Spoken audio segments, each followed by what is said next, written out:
ঊনকোটি জেলার কৈলাসহরে কাতলদিঘির পাড়ে সরস্বতী পুজোর দিন রক্তাক্ত সংঘর্ষের ঘটনায় প্রকাশ্যে আসছে বিজেপির গোষ্ঠী কন্দল।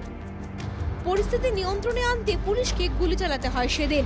পরে কাতলদিঘির পাড়ে পরিত্যক্ত সরকারি কোয়ার্টার থেকে উদ্ধার হয় অস্ত্রশস্ত্র। সেই কোয়ার্টারটি বিজেপির অস্থায়ী অফিস বলে জানা গেছে। ফলে সংঘর্ষের পেছনে অন্য ইঙ্গিত মিলছে। অভিযোগ, বিজেপির মণ্ডল সভাপতি এবং পৌরসভার প্রাক্তন ভাইস চেয়ারম্যানের নেতৃত্বে একদল যুবক যুব মোর্চা জেলা সভাপতি অরুদ্ধরের বাড়িতে হামলা চালায়। বাড়িতে ব্যাপক ভাঙচুর এবং মারধরের ঘটনায় আহত হন অরুদ্ধরের মা এবং স্ত্রী। ঘটনার সময় অরুদ্ধর বাড়িতে ছিলেন না। অরুদ্ধরের মা কি বলেছেন শুনে নেওয়া যাক। কালো একটা লম্বা ছেলে, প্রীতম ঘোষ ছিল, নীতিশ ছিল, হ্যাঁ, কিন্তু আমি তোর চারিয়া কথা হইতাম না। ওর গায়ে মার ঘাট হাত তুলছে, তোমরা সবের মার গায়ে হাত তুলছে, যত ছেলে আছে সবাই মার গায়ে হাত তুলছে।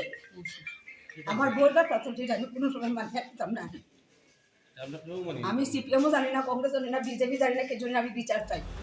মুখ্যমন্ত্রী মানিক সাহা বলেন, এই ঘটনায় রাজনীতি টেনে না আনাই ভালো। যারা সংঘর্ষে লিপ্ত ছিল তারা যেই হোক না কেন তাদের বিরুদ্ধে আইন অনুযায়ী ব্যবস্থা নেওয়া হবে। আমি বলছি তো যা খবর তো আমার কাছে এসছে, ওটা তো পলিটিক্যালি বলছে, আমি তো পলিটিক্যালি বলছি না, আমি তো ঘটনার পরিপ্রেক্ষিতে বলছি।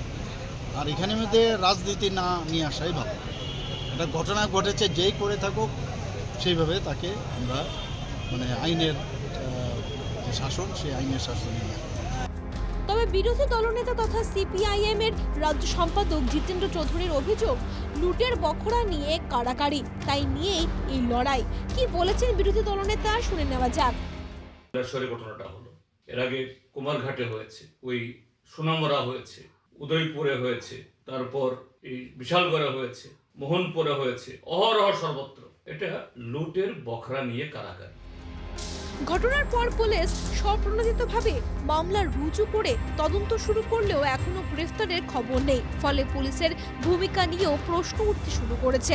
এদিকে বিজেপির অস্থায়ী অফিস নিয়ে হিন্দু জাগরণ মঞ্চ এবং বিজেপির একাংশ থানায় ডেপুটেশন দেয়। সংশ্লিষ্ট এলাকায় পরিস্থিতি এখনো থমথমে। কুমারঘাট থেকে টনি ভট্টাচার্যের রিপোর্ট, এনকেটিভি বাংলা।